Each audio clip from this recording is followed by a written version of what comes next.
Right,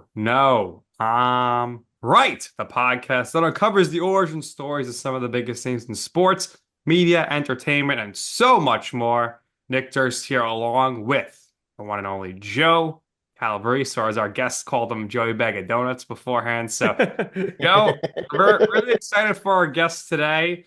I actually worked with his brother for a little bit at Bleacher Report. I know you're a big fan of the team he used to be on in the NFL. So why don't you let everybody know who we have with Yes. us here today?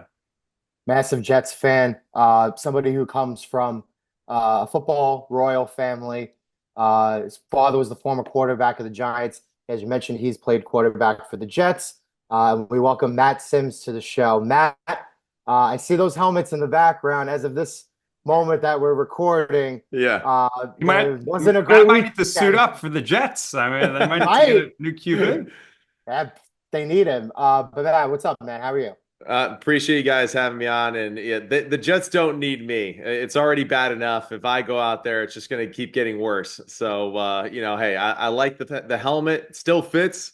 I'm glad that I was able to take it home with me after I asked them to cut me. I guess maybe we'll get into that later. But still, though, I really enjoyed my time with the Jets. Really special time in my life, especially being a New Jersey guy and my father being a Giant and all that. So it was pretty surreal moment. But yeah, the Jets don't need me, man. I don't know what the Jets need, and I don't think we have enough time really to even discuss all of those things and to Oh, get through them right I'll tell now. you what. I'll tell you what Jets fans need. The Lord. Yeah, that's right. Yeah. I mean, I can tell you right now, Joe, I'm sorry, but whoever the Jets hire as head coach and GM in 3 years, we'll be talking about who should the Jets hire as head coach and GM. Rinse and repeat. Same cycle Rinse. over and over again. Man, Yep. I Cursed would love to see franchise. Ben Johnson, offensive coordinator for the Detroit Yeah. Lions. I mean, just, That's the kind of guy they need. They need a McVay type. Now, yeah. McVays don't come, coming off trees or anything like that. Maybe But they'll hire a defensive coordinator for the third or fourth straight time. Yeah, we've they already can't get done away that. from the Let's start defense. something new. Let's go with the offensive side. But yeah, I'd say Woody, Yeah. go to the bank, just empty out one of those bags you got and just say, Ben, what's gonna take, man? And get someone like that over there. That would Listen, I be mean, I know the guy was in hot water, but Joe, I think Woody would love to bring John Gruden and the circus to town. oh God. Yeah, I mean, he just went to Barstool. But yeah, he would be a bad fit. They But need they some need sort of to. disciplinarian who's not going to be a player's coach, I think. But they I also need a think. whole new roster, and it all I depends on think who the GM is. they need to change the philosophy. It's been such a long time since they went with a true offensive guy. I don't really count Adam Gase. That was just that decision had no foresight to it. Yeah. But yeah, I think Ben Johnson would be a perfect fit, Matt. See what happened though right there? I mean, we've been talking about the Jets now for like 10 minutes Too and we long. still we still don't know what the hell we're talking about. We didn't solve any problems that they Yeah. have. Matt, did anybody ever approach you to join a coaching staff? I know your brother had a stint with the Patriots. He hated it. As far as coaching goes, too many hours. But anybody ever approach you? Hey, Matt, you want to come into coaching? We'll talk about the coaching you do currently with Sims Complete later on. But anybody ever approach you about being a coach? Is that something you would have considered?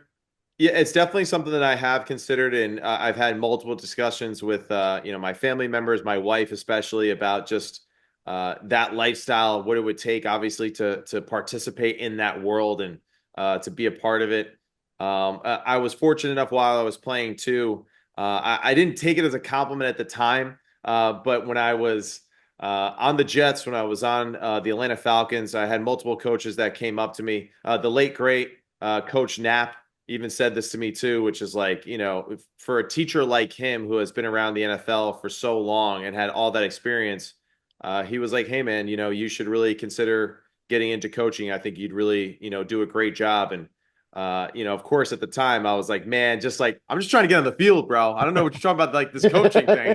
I just want to play, but reflecting on those moments with having coaches in my past say that I would have made for a good coach, or I could make for a good coach, was kind of quite a compliment, and something that clearly means a lot to me too, considering what I am doing now with coaching young student athletes in football. All right, so the door's open, Joe. We'll see where that progresses here in the future. Yeah. So, Matt, what's the first app you check in the morning when you pick up your phone? The first app that I check, um, I typically check my breath work app that I have. So a random one, but I like to do just like morning breaths that are essentially like kind of like a quote unquote workout. But it's kind of just like my routine that helps me kind of like wake up and recharge myself before I get into all that other crap of the other apps that I have. Interesting. You definitely get your steps in, right? I try to. I do my best. I have a 3-year-old son, so he definitely makes sure that Oh, he I'm on helps. my toes. Yeah. And unfortunately for me, he's already like really into football. But I guess helping out, hanging out with Uncle Christopher or Fur, as he would say, and Poppy, Big Phil. That doesn't help either. So we've already got the young 3-year-old ready to go and playing football. All right. Absolutely So love what do you that. think is as far as the future of the Sims football legacy? You got your nephew, and you got Yeah. your son. I mean, there could be a chance. It'd be the first third generation quarterback in the NFL. Yeah, I mean, if they love the game and they're willing to, do all the things necessary to do it the right way and to spend time at that craft and enjoy it the way that I know my brother and father did and the way that I did, more power to them, man. And now coaching too, young QBs, in this tri-state area. A lot of parents, they'll come up to me and they'll be like, so what do you think? Does my son have it? And I'm just like, dude, like, have what? I don't know what you're talking about. Like, I don't have a crystal ball. But of course, their viewpoint of that is a little skewed because of the fact that, my father, had Christopher and then me, and we were fortunate enough to make it to the pros. So they think that we have this, just recipe for success. And, we don't really share all of the hardships and the tough times too that really nobody wants to listen to. They just want to hear about the glory days of the Super Bowl and all that kind of stuff. But Right. hey, it's part of the game, and hopefully for them, the nephews and everyone else, the extended family of our family, enjoy the game the way that we did, because it definitely gave me many opportunities to meet a lot of interesting and fascinating people throughout the country, to travel the country, to experience different lifestyles too, to play with teammates from all over. Those are the things that as you look back, that brotherhood, right, of being in the locker room and having those moments, those laughs with your teammates and friends. Those are the special moments on top of obviously playing the game at a really high level. So let's talk about your time growing up. You grew up in Franklin Lakes, which is in northern Jersey. Do you think you resonate with that northern Jersey type of crowd? No doubt, no doubt. Yeah, Oh, good. they're different. Yeah, no, I mean, listen, yeah, not too many Eagles fans around here. So, Thank goodness. that's the thing. Yeah, thank goodness is right. But no, it's interesting. I had a story that I like to share. I was at the University of Tennessee, and I was with one of my teammates in the elevator going up through the dorms, and he said something in his deep Tennessee Southern drawl, and I was like, what? I was like, what did you say? And he goes, man, he goes, you Northerners are so rude, and I'm like, what? I was like, what do you mean? What? I'm asking you, what did you say? And I really just went off like in this tangent of like almost like Samuel L. Jackson. I'm like, say what again? Like, just going nuts of that kind of thing. And he's like, no, he's like, you should say do what? And I'm like, no, say what? You said something. Say what? I don't know this do what thing. I didn't do anything. You got to say it again. But that's one of those things where you have those moments and you realize, wow, I'm a North Jersey type of guy right there, and it's hard to take that out of me. Which is pretty fascinating too, because my father he's like this unbelievable mix. Yeah. Certain things that he says are Louisville, Kentucky, like at its finest, and even the way that we say it, right? Everyone in New Jersey would call it Louisville, but we'll say Louisville, right? That's the proper way to pronounce it, if you're from that area. But then every now and then he'll drop like a Jersey line and it'd be like, man, now he'll go home and see his family and they're just like, what, why do you talk like that? And so it's interesting, but man, yeah, I'm definitely like 100%, North Jersey at its finest. That's just Fair like enough. Secaucus. That's right. Yeah. It's not Secaucus, it's Sea Caucus. Sea caucus. And only we would know that, New Yeah. York and Jersey guys. That's right. There you have it. So Matt, growing up, did you play any other sports or you were just a football guy? I played the big three. I was Okay. football, basketball, and baseball. Really enjoyed all three of them. Enjoyed the seasons too of the different sports and all that. And really just like I guess the different demand too that each one had on you personally. And it was really refreshing too. And that's definitely something that I think most kids today are kind of missing out on, is trying to be like super Yeah. hyper focused at a young age. Yeah, do you think it's important for children to play all sports instead of saying, okay, I'm 5 years old and I'm just going to play this one sport for the next 10 years in the hopes that I could get to college and play?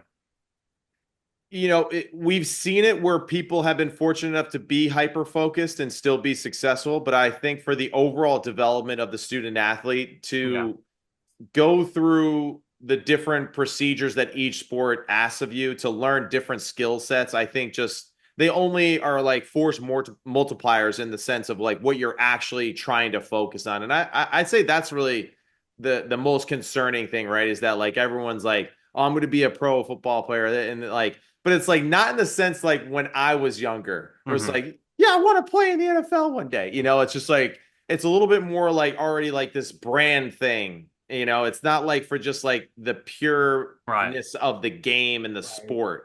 So Yeah. it's a little different that way. But yeah, I think for overall development, multiple sports is very important. Yeah, and I Like, think just look at two of the greatest of all time in their sports. They played other sports through high school. LeBron yeah, James, he played football. Tom Brady played baseball. He got drafted by the Expos. So, yeah. I mean, the other sports could teach you other things that you wouldn't necessarily learn, I think, being just super focused on one sport. No doubt. No doubt. Totally agree with that. Being a well-rounded athlete really helps, I think, everyone. And I think that's also why you see a lot of quarterbacks that are multiple sport football athletes growing up, which is why Kyler they Murray, Russell Wilson. I mean, the list goes on absolutely. and on. Yeah, for sure. For sure. Absolutely. Russell Wilson also got drafted. Uh, you are a Don Bosco guy, right? I am a So Don Bosco guy. Yes, sir. love it, love it. Yeah. Did you? I have a friend who I used to work with in Secaucus. His name is Tim Thompson. Were you on a team with him? No, I was not. Okay, No. okay, no, because he played baseball and he played sports there too. So I was just wanted to ask you that. No, Uh, no. so was there more pressure playing high school football, being Phil's son or Chris's brother? It really was kind of like hand in hand, it didn't matter. Whatever that person wanted to heckle me about that day, that was the fuel that they were going to use. It was a great motivator. It absolutely was. It's definitely the reason why I was like pissed off all the time in high school too. Just because, hey, North Jersey, you know how it is. It wasn't exactly like people were rooting for me to be successful. I feel like it was something that a lot of parents and even kids my age just really enjoyed. Trying to use those things against me. And it's pretty silly at the time. Like, of course, I took it a little bit more too personally than what I really should have. But in the end, it's really just them in a weird way complimenting me on just how my brother and father were really good at their craft, and I was fortunate enough too to work really hard and to reach a similar level as them. Some real Friday Night Lights stuff there, but Yeah. you're fueled by the fire. So talk to us about the recruiting process. So for you to go to college, what schools were involved, and ultimately you make your decision. Again, I'll say it like the New York REM. You go to the University of Louisville, Yep. and what factor did it play with your father being from there that made you decide ultimately to attend that school? So for Louisville, it really was like just the fact that I was going to be going close to home at that time, or at least close to home with extended family from Louisville at that time. The other cool thing was that I had really developed a great relationship with Jeff Brom, who was the one that was in charge of recruiting me at the time. He is now the head coach of the University of Louisville. And at that specific time, uh, Petrino was actually the head coach. And he decided to leave for the NFL actually like a few weeks or months, like right before signing day. They had brought in Steve Cragthorpe to now replace him as the head coach. But Jeff Brom was going to stay on the staff to be, the quarterback coach / offensive coordinator, all that kind of stuff.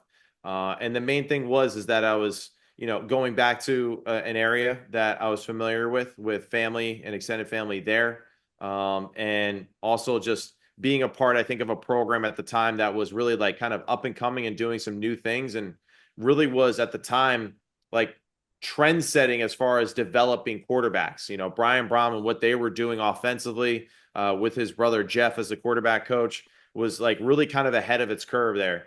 And I was really attracted to, kind of keeping that same thing going on, and, decided to go there. And, for all intents and purposes, it worked out pretty well. I just, smoked way too much weed, and that's what happened there. That's great. Um, Nick's like, you're an idiot. well, that's not Nick's forte, but that's a whole another thing for It's not the not mine podcast. either anymore, but at that time, it definitely was. Yeah. So let's talk about transferring to El Camino College and then the University of Tennessee. So yeah, I guess I kind of shared why I had to transfer because I was Right. doing some extracurricular activities there that weren't appropriate to the team, and I decided at that time, the transfer portal was a little different. You had to sit out a full year of Division I football if you were to transfer laterally. So I decided that at that point I'll go to junior college. Checked out El Camino. Thought that the program was really cool as far as how they run it, it being a very quarterback centric type of offense too, and also to the quality of play in junior college. Certain states have junior college football. Some are a little higher than others. Kansas, California, and Mississippi really being the top three of that junior college world at the time. So went to El Camino, essentially lived in California for just about a year, and really played some high quality football against some really good football players. And, was very fortunate to have that ability to play the game, and to really just like kind of regain that confidence again that, I was as good of a player as I thought I was, because as I continued to play, the recruiting process kind of started all over again too, like it did in high school. So, but it was really, really fun to kind of compete against, a different environment than what I was raised in New Jersey, right? And to kind of prove yourself all over again across the country, in that situation was pretty fun and satisfying. And then how did you end up getting on the radar of the Vols and making the move to Tennessee? Same as it is like in high school, these coaches that as they're traveling to see high school football players, especially in California, they also stop by the junior college places as well. And typically in junior college, it's just guys that are trying to get a little bit more experience or maybe get another second look before they kind of make that decision to the next level. And I was fortunate just, on that recruiting path that a few different schools came in to check us out there at El Camino. We had a really good, talented football team too. So there was a lot of schools coming in for multiple positions on our football team, and played really well against I want to say College of the Desert, I believe it was. I played really well on a Friday night against that football team, and Tennessee was there to see it in person, and they called me after the game and just were like, "Hey, we're going to offer you." A spot, and they didn't know it at the time, but as soon as they said that, I was like, "Oh, I'm going." Oh yeah. Yeah. Oh yeah.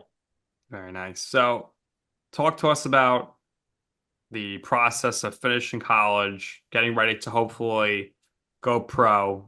You sign with the Jets, and ultimately at some point you make your professional debut. So what do you remember about the first time you got into a game? And we're not talking preseason where you play. We're talking about a game. And then did you feel like, because this was actually a topic on sports radio at the time, that they were saying that you never really got a fair shake with the Jets to be the starting quarterback. You started a few games there, and ultimately you then asked for the release. So walk us through that whole time with the Jets. So for the Jets, that whole like I'll kind of go back one step too, just to kind of just tell you like the journey of it, and to kind of get that full picture of it. I was essentially benched in college two different times at Tennessee, and it was tough times for me, personally, because I was playing like good football, And at the same time, we weren't like a great team either. But it was one of those things where like just the sting of being benched and all that kind of stuff. I really still felt like I had a lot of football to be played. And I still feel like I was capable of playing it at a high level. I obviously was not invited to the combine because of that. I was going to different pro days essentially. Rutgers was kind enough to allow me to go to that one. I had my pro day at Tennessee, of course. I even went over to Fordham and did a pro day over there with them. And I was fortunate that after the draft, the free agent signings that happened after that, the Jets called me. They're like, "Hey, we would love to invite you to a rookie mini camp." Not even sign me, just to the rookie mini camp. And from there, I went and I played extremely well over the past 3 days that I was there. And those are tough situations because you're essentially learning an offense like from scratch, and you have to perform it like later that day, and really be sharp as far as what you're doing. So I make and this is where like guys like Dave Zott, right? Jets legend, New Jersey legend. I played so well at the rookie mini camp. He just came up to me and he's like, "Listen," he goes, "I don't know if anybody listens to me around here, but you played your tail off and you need to be a New York Jet." He goes, "You at least deserve to go to camp from what you did." And I was just like, wow, like coming from a guy like him, everything that he stands for, the way that he carries himself as an individual, that was really a tremendous vote of confidence. And sure enough, they signed me. I go to camp. I actually get cut after camp. I only play in the second half of that last preseason game against the Philadelphia Eagles. That was also the year that Tim Tebow was there too. So there was a lot of stuff going on with the New York Jets franchise there with Timmy Boy there. But I get cut and essentially was brought back by the Jets. It seemed like every other week during the season when they had receivers coming in for workouts, when they had any sort of workout during the week, they would bring me in to throw and kind of just keep checking on me. And it was tough to kind of, perform well and then to be like, all right, yeah, hey, we're not going to do it today. And be like, all right, I'll just drive home now. But was fortunate enough to go and get signed to a futures deal after the year was up, which is essentially saying like you're invited to camp again or OTAs and then camp. And then from there, met Marty Morningway. He was brought in as the offensive coordinator there. He really believed in me tremendously. He really did. And he was the guy that really just said, "Hey, like you can really play. You can really do this. Like just, do what we ask you to do and everything will take care of itself." And I was fortunate enough to play well there and eventually get, some opportunities to play. And, really a lot of it was just accidental. So another, quick story, or I don't even know why I say it, but another story for you guys. I'm supposed to play the entire second half of the New York Giants Jets preseason game. And, at that time, Geno Smith was potentially projected as the starter, maybe like it was up in the air with him, right? And Mark Sanchez at the time. And I was fortunate that I was given this opportunity to say, "Hey, you're going to get the whole second half of this football game." I was like, "Hell yeah, let's do this." Right. And lo and behold, Geno struggles in the football game. And they decided to get Mark in the football game after Geno struggled. And I think it was more so just as like if we get Mark out there, he kind of does what we know Mark is capable of, will be good. There will be no debate with fandom or all this criticism. Like Mark's our guy. Geno's the backup. We're all good. But Mark was thrown in there and, Mark got hurt. I think maybe the third play into, his appearance where he got hit really hard on his right shoulder, to the point where he kind of got like almost like what Colt McCoy got against Alabama in the national championship. And that went from one of those like, oh, damn, like they're playing Mark, like, all right, I'm not going to play, to being like, oh, man, like, all right, I got to go back in there again. And performed really well in that game. Mark was injured for an extended period of time because of that, basically like dead arm that he suffered from that hit. And that really was what catapulted me to, stay on the roster then for the next few years. And got, like you said, small opportunities to play in basically like garbage time. And my most extended period of time playing was with when we played against the Dolphins at home when we were like kind of a 500 football team. And did some okay things. Probably could have played a little bit better to really solidify like deserving that another opportunity or an extended opportunity of interview. But that being said, I mean, hey, Gino was the guy that they drafted, and they were going to make sure that they gave him every opportunity to play and to play well. And that's just the business of sports. And the cool thing was that me and Gino were extremely close with each other, and we really supported each other. So it was never anything like personal either between me and him. That was just the state of the franchise. They were going to give him every op. And when my number was called, I was going to go in there and do my best. And that's really all I could control. So after that, you eventually find your home with the Falcons. You're in Atlanta for a while, so you're moving down there. Not going to ask you to talk about the Super Bowl, which I know you were there for, Yeah. but you spent a lot of time in the quarterback room with Matt Ryan. In your opinion, is Yeah. he a Hall of Famer? I do think Matt's a Hall of Famer. Yes, I do.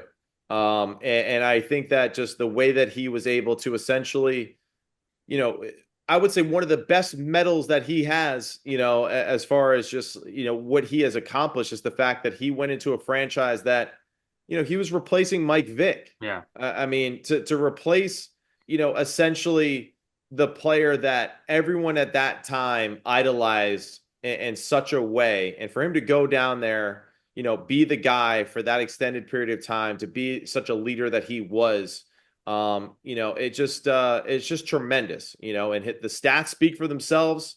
There's no doubt about that. Like Matt did some unbelievable things in his career, Yeah. and MVP. MVP. And and that was what was cool for me too. I got to see Matt the year before that, where it was Kyle Shanahan's first year as the offensive coordinator there. And Matt really struggled to be a part of, that new offense because it was so new compared to Yeah. what he had done before. But to his credit, he just kept working through it. He kept sharpening his skill set. That's why I tell students all the time, I'm just like, hey, here's Matt Ryan. He was already a 12-year vet, and he was still going back to the drawing board and trying to figure things out. And, eventually him and Kyle got on the same page. They all felt comfortable with what we were doing. And then that following year, he had the MVP year where it seemed like, we really couldn't be stopped. And it was really special to see Matt Ryan and also Julio Jones Yeah. just in the prime of their careers, because those guys were absolutely special. And that's another guy too. Like Matt's amazing. Matt Schaub, who was the backup quarterback at the time, he was Matt Schaub awesome. was one of the best backup quarterbacks in my lifetime. Honestly, he's one of the better quarterbacks of that previous decade too. Yeah. Unfortunately, he was the starting quarterback for the Houston Texans when Brady and them were just going to Super Bowls every other year.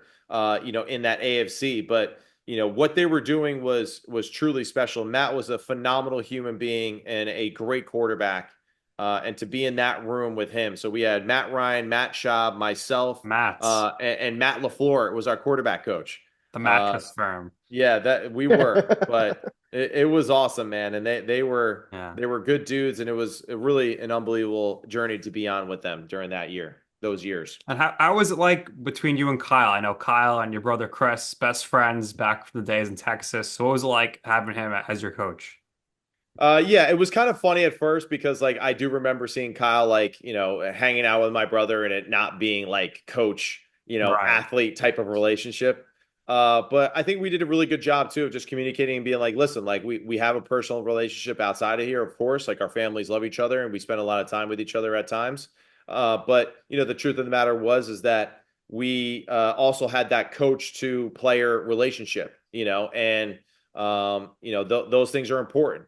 They really are for the development of a football player and a development of a football team. And, he was very good at that. And he's one of the greatest minds that I've ever been around. And, I remember sitting in like the first meeting room in Atlanta and just being like, whoa, like this is football IQ, like on steroids. Like they were saying some things and going through the process of what they were doing offensively on a whole nother level than what I had been accustomed to at that time in the NFL. And I thought I knew a lot. And then I got in that room and realized that I got to do some more learning. And it was truly special to be, a part of that room that way. let's say hypothetically here, right? The Rock calls you up. He's like, Matt, we need a boost in attendance here. I need you in the XFL. Physically, at this point, you think you could still do it? I do, but I think I'm more so just that guy that's in the parking lot, like, yeah, I can still play, bro, But in all reality, do I still believe that I can play? Of course I do. Is that really true? I don't know. I don't know. Right. But hey, if Right. someone wants to You call and never lose find that out, arm, right? yeah, Your father could probably still throw a really nice spiral. Maybe not as far as he back in the he day, but definitely can. He definitely can. But yeah, I was fortunate enough that during my time I had a tremendous skill set of just being able to throw the football extremely well. And still occasionally like to remind my students that I can throw the football really well. So that's a fun thing that I get to share with them now. But hey, I had a great time. My time has now come and gone. And now it's for the next generation to enjoy the game the way that I did. How many times are you and your family just toss it? Like, is it Thanksgiving and how you know what I mean? Like, once a month, seasonal for just the with the holidays, right? kids. Yeah. Yeah, yeah. Well, I'm definitely, more so with my son now. Even though he enjoys tackling me more than really catching it, but he does throw the ball really well already. But yeah, I would say like coming up, hey, Thanksgiving's around the corner. We'll have a little, Turkey Day, football game in the backyard. Big Phil will be more so referee slash critic slash analyst. He won't actually participate. I'm usually the captain of one team. My brother's the captain of the other team with our family members. My style is, hey, line up and let's go and let's play. He's actually huddling up and like drawing up plays, and you do this and you do this. I'm like, guys, what are we doing here? Like, delay a game. But it is pretty fun that we participate in that way. And yeah, I mean, hey, it's what we do, right? And it's kind of hard to turn that off every now and then. Sounds pretty fun, and I think maybe you guys should live stream it. Big Phil could be the Yeah. commentator. Yeah, yeah. There's some potential there. I think so. I mean, hey, I've seen like this wiffle ball stuff in the backyard, with this wiffle ball league. So maybe we can do, the Sims 2-hand touch like football league or something. I don't know. I love that. That sounds like a brilliant idea to turn it into a business. Yeah. Let's talk about business ventures outside of football. Co-owning Fitness and Fairlawn, Parisi Speed School. Is there anything else your family is involved with? So I was fortunate enough to be a part of, those entities there for a good portion of time. No longer dabbling in that world. So now I really just kind of redirected my focus to, potentially developing my media career, a little bit further, talking You're a the game of natural. football. Oh, I appreciate it. I appreciate it. A lot of people on the YouTube chat don't seem to think so, but no, I'm kidding. But I enjoy the game, so I like doing the media stuff and sharing my wisdom through that, and also just the coaching stuff that I've been doing with Sims Complete. That's really Yeah. the main game right now. Let's talk about the media stuff first. You made the transition into media after your playing career is done. You started off doing the high school game of the week for MSG Networks, which made a lot of sense for you with your ties to high school football in the area and your high school always being featured on that network. Then you're doing the radio hosting with SiriusXM and ESPN. And now this season, the college football analyst for ESPN on YouTube. Talk to us about the differences or the challenges between preparing for a radio show versus the YouTube show, and how much on top of the game of college football were you the last few years, or is it something you had to really jump back into in order to become an analyst? I definitely had to jump back into it because just I feel like us, just like Northeasterners in general, we're not exactly Right. so deep in the weeds We of got college Rutgers over football. here. That's about it. Yeah, Right. that's right. That's right. So but other than that, I feel like we're a very professional Yeah. focused area through all sports. So it's definitely something that I kind of had to refresh myself with and get back into just, who the key players were. Fortunately, the game doesn't really change all that much. You just kind of got to familiar yourself with just kind of the key players and coaches and the personalities that obviously surround these programs. But I just want to say like a quick shout out to Mike Quick because Legend. yeah, he's a legend. For everyone at home, he is essentially a media guy that has been covering high school football for, it seems like, almost like 40 years. And he covered my brother back in the day. He likes to tell me too that the Ramapo Hoboken game was really the game that like put high school sports on the map in this area.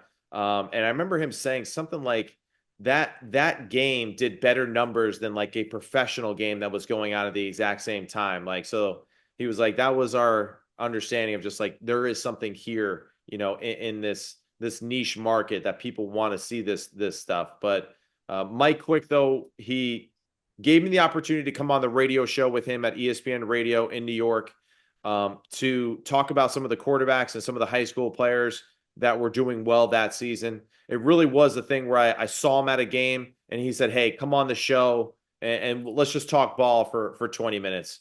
And fortunately for me, he thought that I did well enough to then basically bring me on as his co-host. And that's where I did ESPN Radio New York with him for about 3 years. And just, yeah, wouldn't really be in the position I am media wise without him, because his guidance, his mentorship, and really just his seal of approval too, of just saying like, "Hey, your brother's great, your father's great, but you also bring something different to the table because of your uniqueness as well." And that was something I never really thought of or even really considered as a possibility for myself. So, just, extremely grateful for someone like that to essentially coach me up into this world that I really was not even thinking about, because, at that time, I'm like, man, I already followed them in football. Why am I going to follow them in media now too? Like, nobody wants another Sims talking football, man. Like, they've already got enough, on Sundays, but, Right.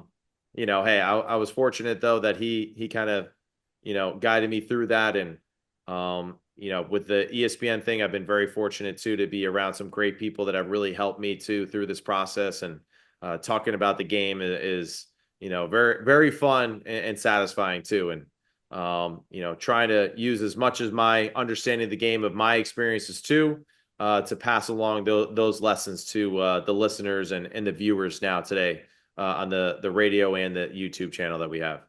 Of all of the big time 90s quarterbacks, do you think your dad has had the best commercials? I mean, you had Brett Favre did the Wrangler, Boomer Yeah. Esiason will do anything they pay him for. You had Doug Flutie does eugenics. Dan Marino used to do a bunch. But I mean, your dad has had some really strong long-term relationships for his commercials. And he was like, you guys remember The Wiz? Yep. Yes. Yeah, right. I mean, like, so he was like, I remember we were going to like The Wiz and he was doing commercials for The Wiz back in the day. And like, yeah, I mean, Big Phil is a great character. He's such a great storyteller. He's such a great storyteller. And, his personality, can fill any room that it's in. And, he's just, he's awesome, man. He really is. And, I know, how much he loves the game of the football and how he is trying to continue to participate in it as much as possible. So I'm so happy that he continues to do things with like Boomer and Geo, Hmm. the podcast with us and Sims Complete, and all the other stuff too. He's done a few radio games too for the Giants this year and celebrating their 100 years. And, he's the man. So yeah, he can hold his own for sure in that commercial world. Yeah, so I was going to talk about the family business. If you're really good at doing something, you should keep doing it. And the Sims family, for sure, is one of the best families out there when it comes to talking the X and O's and making football fun and relatable to regular people. So let's talk about Sims Complete, turning the family business into an actual outside of the sport business in the new media world. Uh, who approached you guys with the idea to do that? Did it come internally? Did you float the idea out to other companies? And the podcast is on Believe, right? So I think I should do social media editing for you guys. What do you think? You absolutely can. Actually, Nick has tried to him multiple times, but I'm clearly just a terrible communicator, So he's texted me multiple times saying, "Hey, I could do stuff for you," and I'm just like, "Yeah, yeah, sure." And I don't know, but it's nothing personal. It isn't, but for the coaching stuff and all that, it really was something that, weirdly enough, I actually started in that in between time when I got cut by the Jets before I got re-signed.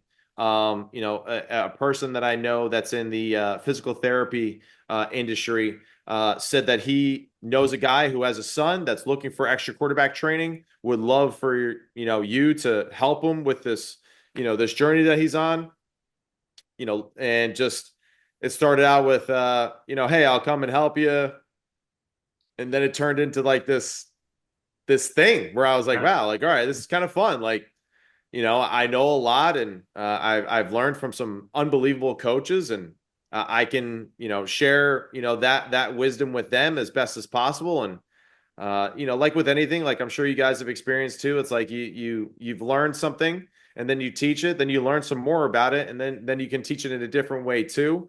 And it's been really cool because it just started as this thing that I would help out with somebody, on the side, basically, to the point where I was being referred by, it seemed like every student that I had, and I really had to make it like legit, Yeah. or else I would have been a typical New Jersey business where it was all cash under the Yeah. table, Yeah. Listen, you got the Sims Complete camps, you got the Manning camps. I think you guys got to have a game at some point and see. Dude, I don't know. Have you seen the Manning camp? It's pretty intense, right? The I've elite, been elite high there. school players. I've been there, man. I was a counselor when I was at Tennessee. I was a counselor for that 2 years in a row, and they've got it on a whole Man. nother stratosphere right now. I mean, you're talking like 1,200 kids, on that campus down there at Nicholls State in Louisiana, which is like credit to them because that's like the hottest place in the world that I've ever been to. So the fact that they keep getting people to go down there for that, it's a credit to them and what they do. Do you think CBS treated your father unfairly these past few years? Because your father was a staple for a really, really long time. You turned into CBS, it was Jim Nantz, it was Greg Gumbel, Bill Sims. Those three were the primary guys for the longest time, calling all the major Manning Brady games, the Super Bowl games in the Right. rotation. Do you think how your father and the network parted ways was fair, unfair?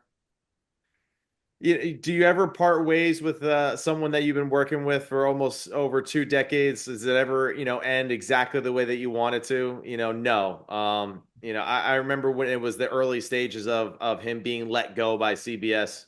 I was talking with my mother, and she's just like, "Gosh, I wish it could have ended differently." And I'm just like, I was like, but there's also the fact that he's been doing this now with CBS for 23 years. Yeah. And the fact that he could say that and really be one of the first to ever, be a player, then media guy, analyst for the extended period of time that he was. I mean, I'm sure no one will really like other guys that had done it in the past, like Namath, he had tried, a few others, but like, the fact that Big Phil was able to do it for as long a period as time to cover as many Super Bowls as he did, like, he really was like a trendsetter. He's what's made it possible for, all these guys, the Olsons, right, of the world, the Tom Brady's of the world, for Mhm. them to be, basically from the field right into it. Part of that is because Big Phil was a trailblazer that way, and showing the that you can be a player and then go into the media and really continue to show your passion and love and education for the game. So, hey, would it have been nice to have a parade and all that, and throw bouquets of roses at him and celebrate? No doubt, but I think his career speaks for itself. He's an absolute titan in the game of football. He should Yeah. be a Hall of Famer. Absolutely. And And it was great. I mean, the Giants' awful season, but it was great to see Phil out there on Sunday. He hasn't been able to be out there unless he's calling a game for a long time. And yeah, the 100th season ceremony, him and Eli on the field, that was special for Giants fans. no doubt, it really was. And you're right. Like those are some things too that, despite it hurting him, obviously losing that opportunity to be on that desk and to talk about the game, to now sit on a couch and watch the game with him and to have a conversation like father son and all that, like, is is pretty special. So Listen, I mean, they got the Manning cast, so yeah, the yeah, Sens yeah. cast on YouTube watching Sunday games, you Yeah, know. I don't know. We might have to be on like we might have to be on Barstool because I don't know if I'd be able to keep it that clean during the call of a game. So credit to Peyton and Eli for being very very simple and to the point. I don't know if I would be capable. He would probably, Big Phil, but not me. My general reactions to games are way too intense. So I'd definitely be dropping a few I F-bombs gotta here and ask you, I mean, because this drives me crazy as a viewer, and I'm wondering if it drives you crazy as a quarterback. there. Yeah, You got third down, 8, 9 yards to go. The yeah. receiver runs 6 or 7 yards, stops short of the sticks, and is tackled. I mean, that's the Giants' bread and butter right there. Does that drive you crazy watching that on a weekly basis for every team almost? It's as Phil has told me and has mentioned to me, "Hey, son, it's not a game of perfection." And I was like, well, it's easy for you to say that. You almost played the most perfect game anyone's ever seen. But yeah, certain things like that are frustrating. But we always have to remind ourselves too that only one team wins the Super Bowl at the end of the year. And right now with the college football playoff, this team, that team. All right, hey, like not everyone can win. So good teams usually do those things extremely well. My bigger pet peeve, and I'm sure you hear this all the time, Nick, right? Is like, the miscommunication, miscommunication between quarterback and receiver there. It's like, no, the quarterback messed up or the receiver messed up. Like, it's really simple. This miscommunication thing, it just drives me nuts too. Like such a fallback line for some of these broadcasters. Oh, the Yeah. miscommunication. It's like, no, like You know what so the and so just problem is, messed Matt? up. You would be great in the booth. The problem is you didn't go to USC because Fox just hires all the USC quarterbacks to flame down there. Yeah.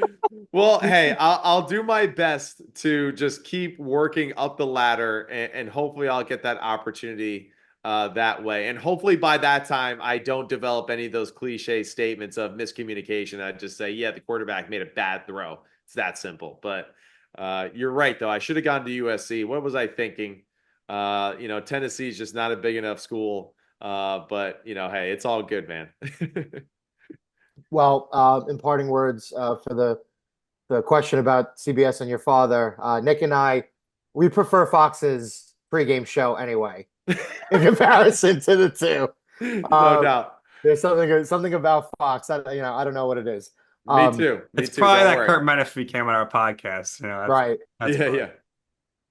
So let me ask you, because I think the game itself is now starting to trend back in the other direction with a couple of rule tweaks and the fact that I think most base defenses are a nickel, right? So as a football X's and O's type of question, for a really long period of time, it started skewing to offense. And with those came the things that we see in the game, like the roughing the passer call that has now become something that's disputed every single week. Yeah. I think it's terrible.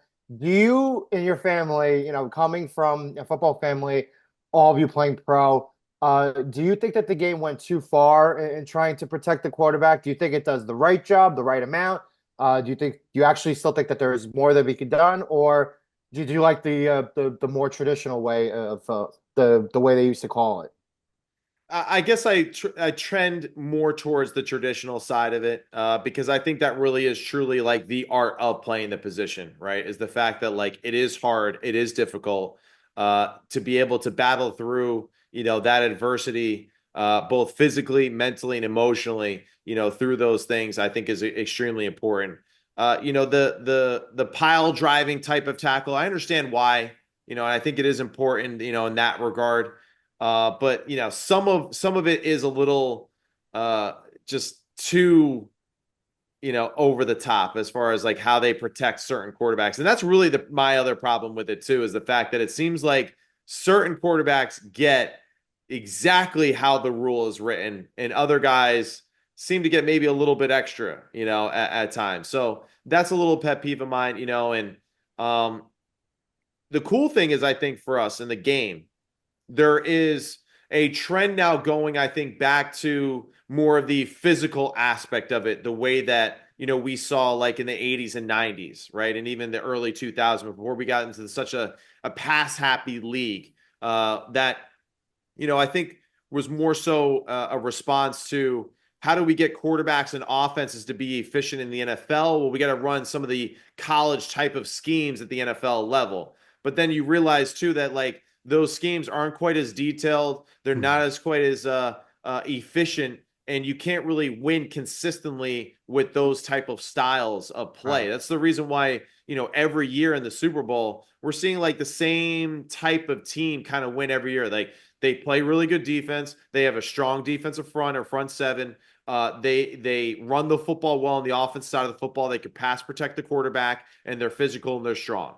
And Yeah. very rarely do you get just like this finesse football team that's just all over the place, Right. And I mean, winning Super you're Bowls. you're seeing these young athletes. I mean, I would probably guess at this point that a high school senior is going to go into college at quarterback has never Yeah, lined up under center. They're always in the shotgun. So right. that's got to be a big adjustment too as you progress because even in college, everyone's in the shotgun. Most teams are in the shotgun on the NFL, but that play action, I mean, it still could be a weapon. And in Yeah. your generation, you were in college, you're under center, you knew how to do that because running the ball is so important. But now, like Joe said, it's spread out. You're talking about the college style offenses, and they don't ultimately always work in the NFL.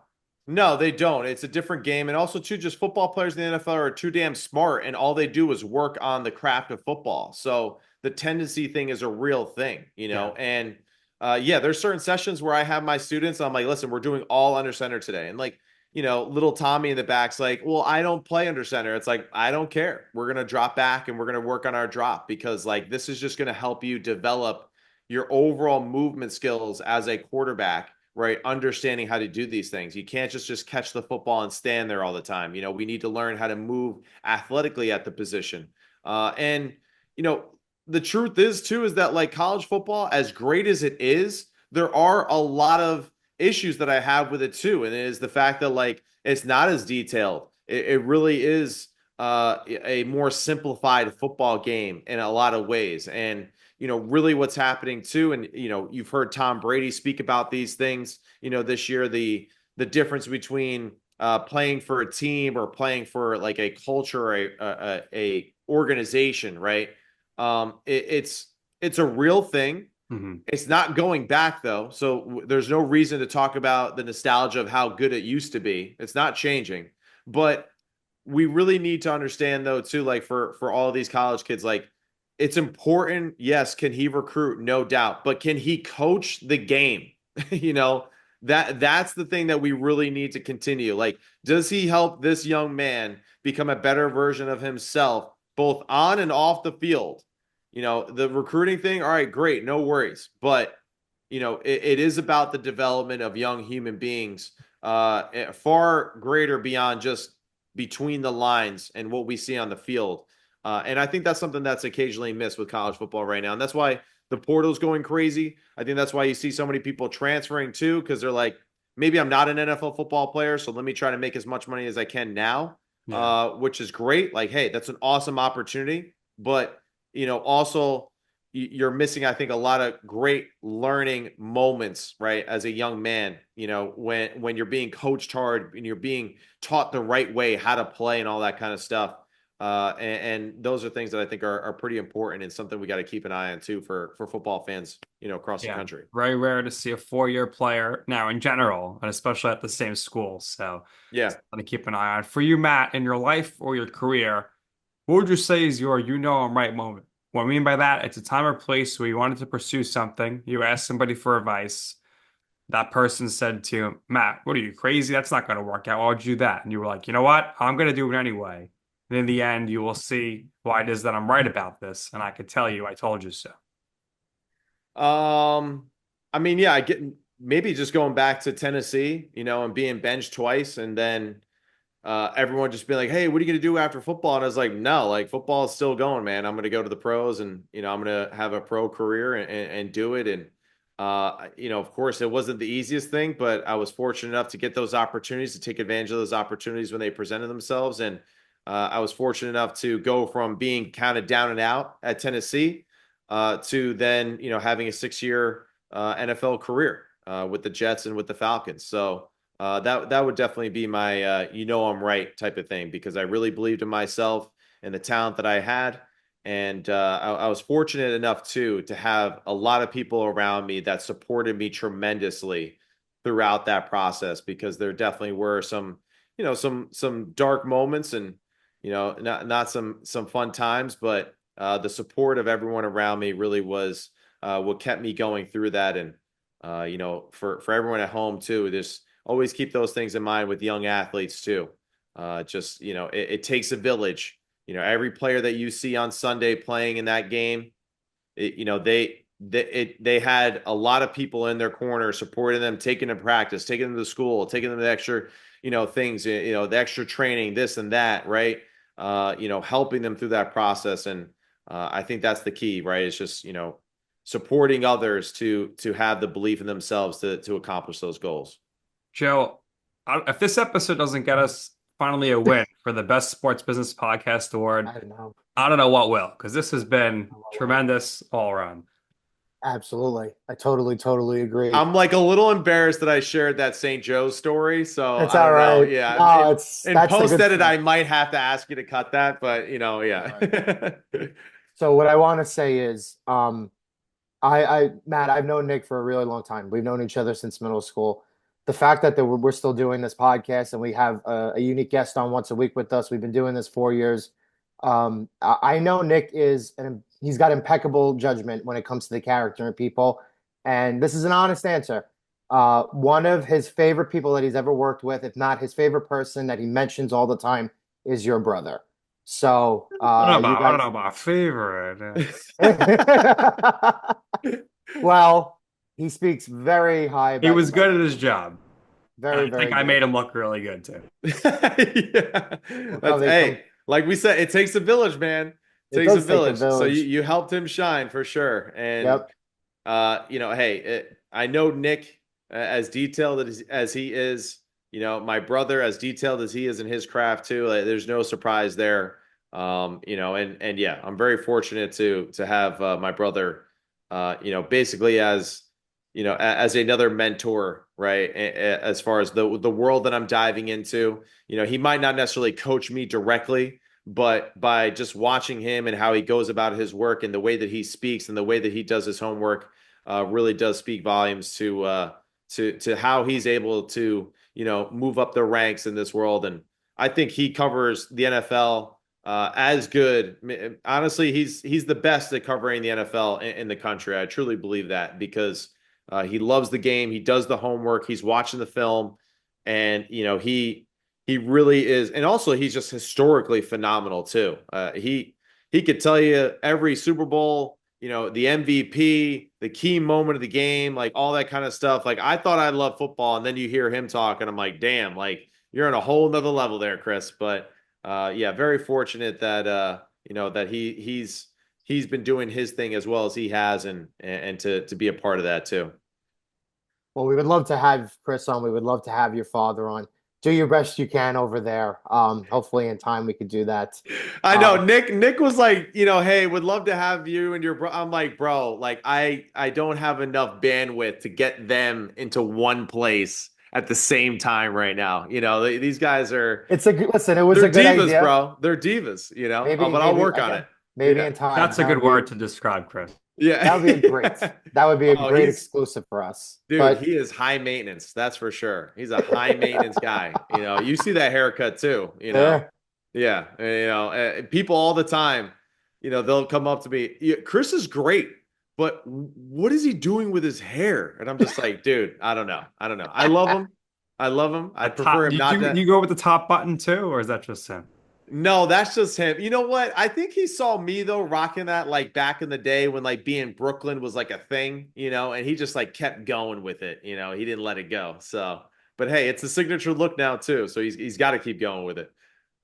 Very good looking family as well. Well, Matt, yeah, of course. I'll tell my mother. Tell her Joey Begadonut said that. That's right. Yeah. She'll ask you who the hell that is. Yeah. But Matt, we appreciate your time. We really, really thank you for doing this with us. Where can we find you? On social media. We wish you the best of luck moving forward. Now that the holidays are coming with you and your family. Again, we would love to do that. If we can get the Sims guys together, I think that's a great exclusive for Nick and I. But that'll be worked on in time. For you, We always end our shows by giving the guest the last word. So if there's anything else we would like to add on top of what we've talked about for over an hour, by all means, go ahead. But Matt, we had a lot of fun. Thank you again. No, thank you guys. I really appreciate it. It's really been very enjoyable to speak to you and to share my story too. And it's a good reminder too of just all the things that obviously my family and myself have gone through with this game of football. Sims Complete on social media, Instagram, Twitter, all that. We do. My father and I do Sims Complete podcast.